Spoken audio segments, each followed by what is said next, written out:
here's all these parents helping you set up your dorm room and get their bed set up.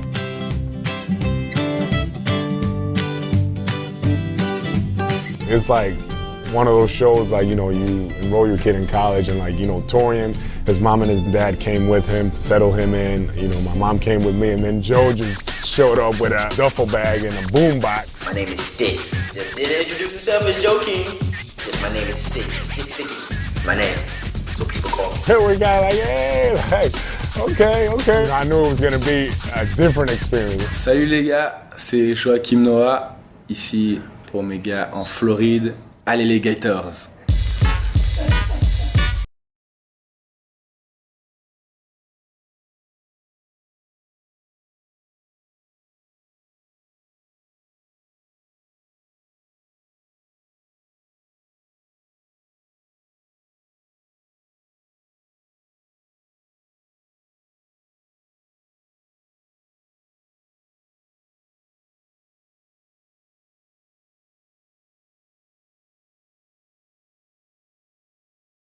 Guy on the bench that would rock back and forth like I can't wait to get in. And I looked at him, I said, Joe, you ready, man? You ready to go? Coach, I'm starving. He wanted to be so ready. He was on edge, he was focused. He's the hardest working kid I've ever seen in my life. And he would work so hard in the smallest little drill, even in a warm-up, he would go 110%. His motor is amazing, like he never stops. He was just relentless. He was relentless and he wanted to become great. So even when we were kids growing up in New York, like, you know, he was always the guy that you wanted to be on your team if you were playing pickup basketball or you're doing anything really. You wanted him on your side because he's just a tough guy and you know that he's never going to let down.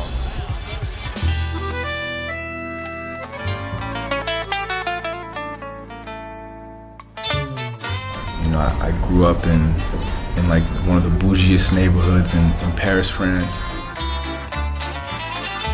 Dad is Yannick Noah, known as one of the extremely great pro tennis players in the 1980s, known for kind of flamboyant play on the court, wound up becoming a pop star in France. And Joakim's mom is absolutely fascinating. Cecilia Rohde's her name. She was Miss Sweden 1978. She's a sculptor. She's just an interesting lady. When Joe would tell stories about going with his father, you know, in Paris, he said it was unbelievable. You know, it was like walking around with Michael Jordan. I don't know how to put it, but you go over there and you see, I mean, he's a big deal over there. He means a lot to the French people. And I think Joe, as much as he loves his father, also wanted to become his own man and create his own identity. And I think he was really driven and motivated to take basketball to a different level. When I was 12, we moved to New York City with my mother and my sister.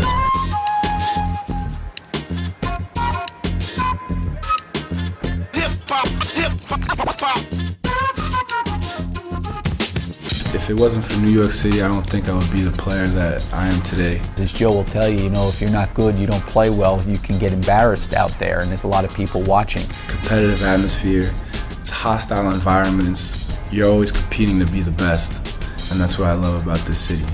People love basketball, and they know they're basketball. They don't just talk about it. They really live it. I think the fact that he had the chance to come back to New York when he was young and kind of leave France where he was real privileged and his dad was famous and he lived with his mom in Hell's Kitchen and he kind of got to meet some tough people there. You ever seen him do this? He got that from me. That means hard. I started doing that. This is not a kid who grew up poor or anything. You know, he had advantages that most kids could never dream of having.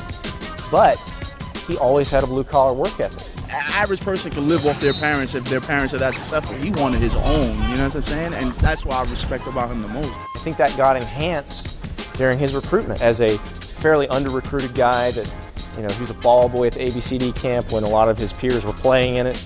He wasn't the type of player that had, you know, great recognition, you know, around the city. People knew who his father was because his father was such a great athlete. But Joe was probably about 6'6", 140 pounds, very skinny, and really more of a guard. Guys weren't all over him from the beginning. You know, in basketball, usually by the freshman, sophomore year of high school, you know when a guy's going to be a big-time recruit. Joakim didn't really start getting that attention until almost after his junior year of high school. Every year, Joe used to go to ABC camp. Joe used to come with me over there when I worked the camp. Last year, Joe goes into them, and this is the guy that's true. He went in there with 2 offers. We walked out there with over 300 offers, college football. We actually played against each other in AAU. He was with the Long Island Panthers and I was with the Michigan Mustangs. And I know that at the time there was a lot of hype behind him. You know, he just came out from ABCD camp. He was the highest rated player in the camp, where were guys like Dwight Howard and Josh Smith. So, you know, there was a lot of hype. I was in his house looking at all these accepting letters. I'm like, go here, go here, go here. He's like, I really like Florida, Coach Donovan. He's from New York, he understands me. Well, as a kid, I always wanted to go to school in Florida. It was just such a fantasy to me to be in that state. Florida basketball started getting a buzz, and I remember watching Udonis and watching David Lee and watching those guys and Coach Donovan on the sideline, and the style of play was just so different, and it was rowdy in there. They had the rowdy reptiles. And it's just there was this mystique about, the Gators. And then when I started getting recruited by Coach Donovan, I really built a relationship with him right away. When he saw a coach like Coach Donovan, who was going to help him get better, who wanted to win, who had that passion that he had, he felt, a connection there. He's a New York City guy. I knew Billy. I used to ref. He's one of those tough Irish kids, real tough Irish kid. He wasn't a superstar, but he'll give you 150. And I'm a basketball junkie. I love basketball. I grew up as a gym rat. That's how I did it. And I really have tried to recruit guys that were gym rats. I just love that. I just felt like he was real, and I needed somebody to be real with me at all times, whether it was good or bad. I guess he fell in love with Florida, which I thought was really different. I wasn't familiar with Florida too much at the time. But I guess he made the right choice. He got those 2 championships. He's good, man.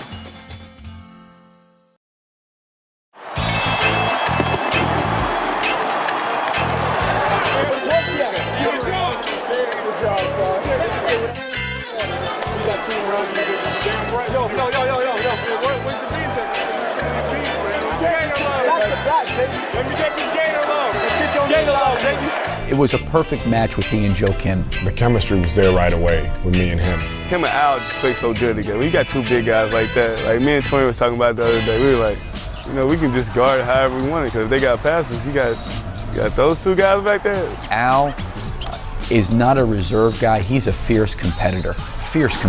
He doesn't show it like Joakim. Joe would get going so emotionally all the time, and it was great having Al out there because Al would push him in the right place, tell him where to be, and they helped each other. And then there were some times where Joe needed to get Al excited, and that emotional level of Joe would get Al all pumped up. I think that the chemistry was the most important thing. I think that we complemented each other's games real well, and he's a good passer. I'm a good passer. One of the things that we had was that a lot of big men don't really do is to be able to start the break and bring the ball up the floor and create. People thought because Joakim was outlandish and brash and liked to talk a lot that he might be some sort of prima donna. That just wasn't the case. He was very coachable. He listened. Al was almost like a coach on the floor. Al was one of those guys that had incredible understanding of team dynamics. He was a great guy to talk to, and he would pull me aside and say, "Coach, listen, some of the freshmen right now, they're a little lost."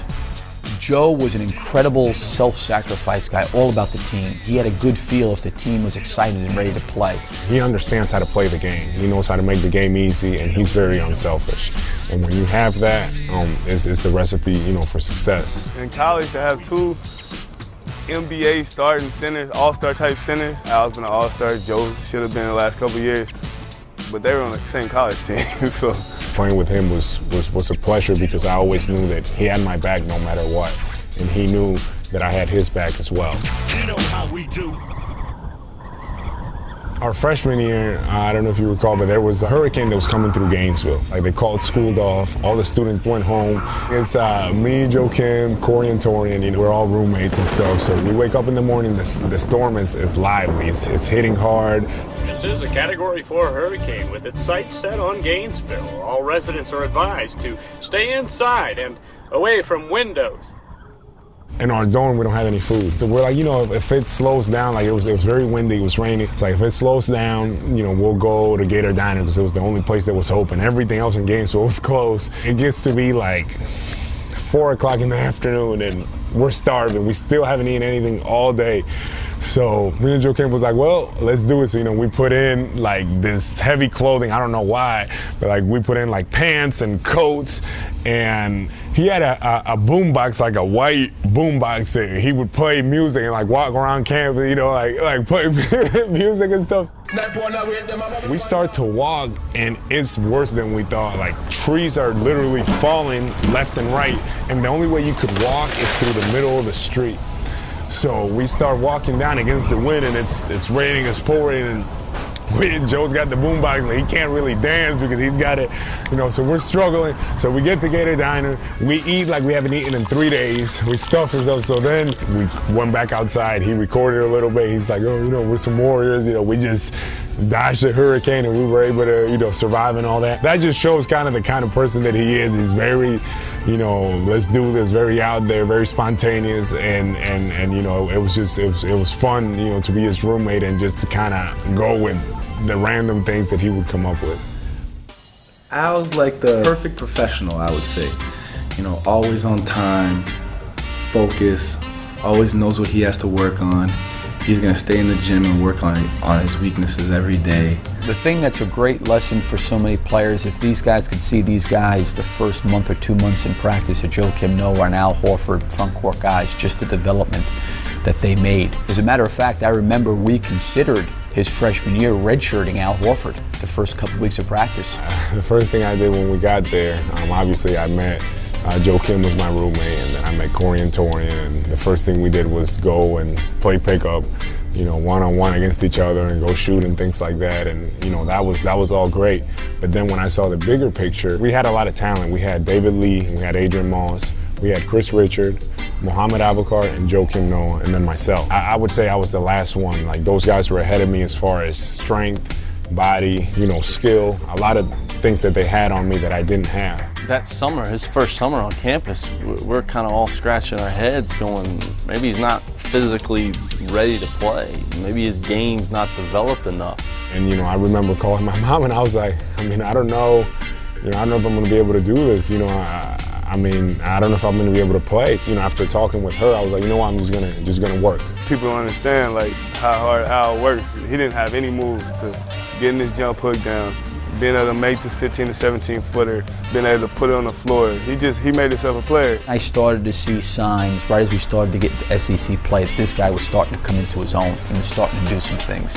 And then he worked his way all the way into the starting lineup. And I think that one of the people that helped me realize how hard I had to work was Joakim. I don't think that he was all there mentally his freshman year as far as figuring out the plays and everything, but his work ethic was outstanding. And I think it really rubbed off on me. Yeah, I was a good friend. He's a really good friend.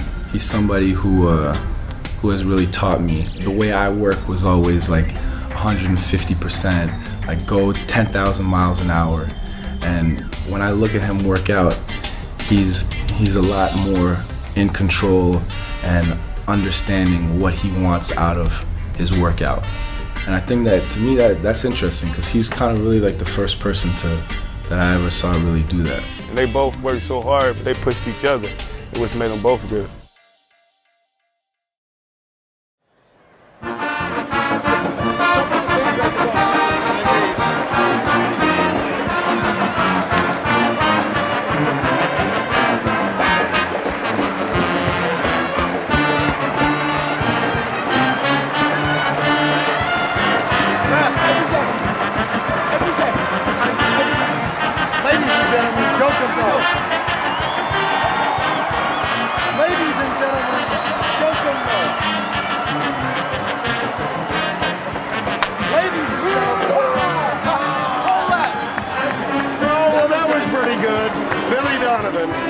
There was a point in the second half, Arkansas. Joe is just on the other end of the spectrum, I guess you could say.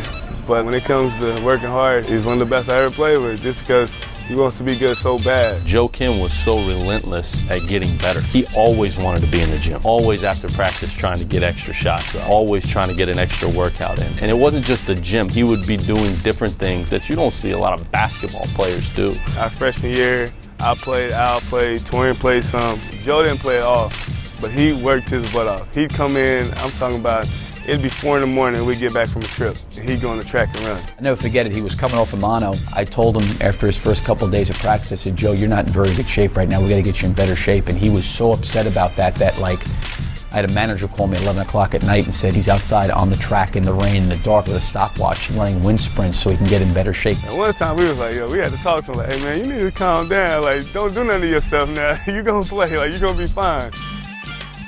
I think Joe, like most freshmen, came in and really didn't know what to expect. He had a learning curve he had to go through, and then we got to remember now he was playing behind a pretty good player in David Lee. Who was a very good post player, who, as you've seen in the NBA, is still a very good post player. It was tough for me because my roommates, Al, Corey, and Torian were playing a lot of minutes, and I was kind of the odd man out who wasn't playing. So it was very humbling, and I had lost a lot of my confidence just not having played all year, and people questioning, why are you at Florida, man? Why are you at Florida? They're not letting you play. You should transfer. A lot of people were telling me to transfer, but I really loved the school, and I really wanted to prove that I could compete at that level. Some people, when they get better, they go to the gym, they work on their stuff, or you just come out here and work on your stuff. He came out here and worked on his stuff, That summer, I decided to play in every tournament uptown in Harlem. He played Rucker, he played here, he played Dykeman, nicknames, the Rising Sun. And I knew that if I can play in these hostile environments uptown, that I could come back and be ready. He tore that summer up. He played very, very well, and I think he saw himself making steps. And in Joe's world, playing in New York, and you can be good in New York, I think he really felt like I could be good anywhere, and I think that really elevated his confidence in a lot of ways. Ended up playing very well, and I came back very hungry for my sophomore year. And after that, his sophomore year, he told me it's on, like he was gonna do it, and I was like, go for it, yo.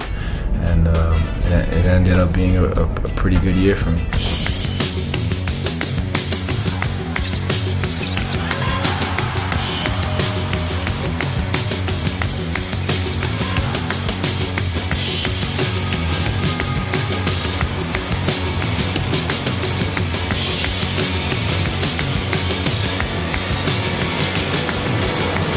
It's November 2005. They're in New York. They're playing in one of those early season tournaments. And I remember watching Joakim. And here he is in Madison Square Garden. This is a kid who grew up in Hell's Kitchen. He could have walked to Madison Square Garden from where he grew up. This was probably his dream come true to play in this arena. It was very special for me because it was my first time playing in Madison Square Garden, and it was a place that I grew up watching all kinds of games. And just to be able to play in that building, play well, and win the tournament. The idea of being able to get from where he was to on the floor at Madison Square Garden, you could tell he appreciated that moment. It was kind of like a coming out party for him, because he didn't play his freshman year. For us, it was like you got to come back and you got to be ready to go. Like last year, you didn't play, okay. To us, we didn't care about last year. It was over. This year, we're gonna be good. And Joe came back and he was just a totally different player. Joakim Noah was fearful, afraid, not of competing, but afraid of letting his team down, letting me down. I've never seen anybody going from his freshman year to his sophomore year improve any more than he did in 1 year. And it was totally because he did not want to let down the other guys on the team. I mean, I don't know of any player in college basketball that had that significant of a jump from not playing at all as a freshman to being the most outstanding player in the Final Four and the #1 draft pick. Joakim was probably going to be the #1 pick in the draft. People forget that. You could go down the line and name some guys, but I don't know of anyone that's had that significant of a jump between 2 years. Well, let it be done, man. We back, baby. We back. Let's go, baby. We back. They won it. They won it. Back-to-back national championships. I mean, it feels so good, and whatever people say, at the end of what they say, they got to say the Gator boys got 2 in a row. Having a chance to meet with them a little bit, and before these guys having a chance to meet with their families, they've made a decision to forego their senior years and enter the NBA draft. Drafted. What? Best dressed guy at the draft. By far. Long hair, bow tie. Now they're doing the bow ties because of Joe. Joe, you started that, man. My first thought was, seersucker is the perfect fabric for Joe. He looks like the tallest Colonel Sanders I've ever seen in my life. Best dress. And he gave the, you know, to the best dress, man. He's the guy. When I see Joe, I smile just because people don't see the real Joakim Noah. They just see him on the court and all this stuff. A lot of people with Joakim, they look at him from a distance and they think that he's just this different bird, wild child. He has got some of the most unbelievable internal core beliefs. I think people confuse his passion and his energy. I think some people are born with what they have, you know, and he's got the biggest heart in the world, and it's out there for sports and it's out there for people too. I never forget when Katrina hit New Orleans. Like, he's in my office the next morning saying, "Coach, we've got to get in some vans and we've got to go to New Orleans, the team, we got to help those people." And he's dead serious. "Coach, we got to leave right now. We got to go help there's people there that need help." He had an incredible giving heart. You know what it is, too? I see the way he interacts with kids. You know what I'm saying?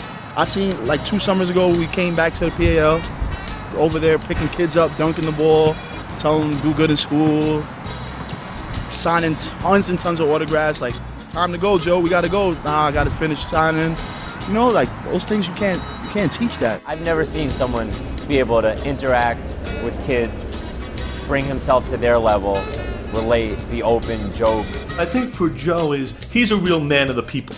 You know, he really understands the world in a broad way. He's gotten an education that most people never get in a lifetime.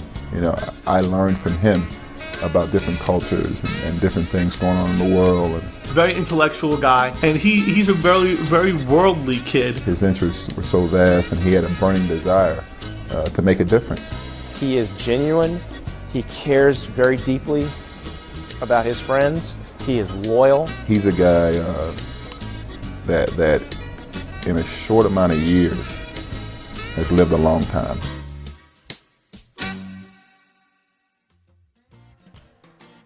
The thing about Joakim that I'll never forget is that game in Starkville his freshman year.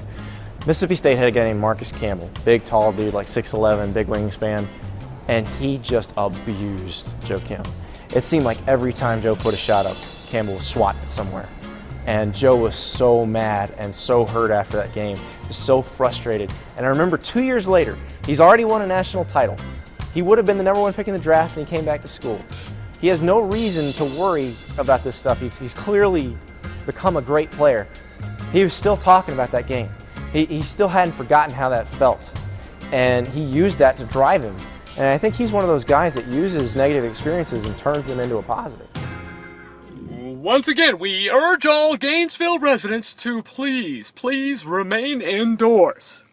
Unless, of course, you are some warriors like these 2 young fellows here, captured by amateur video.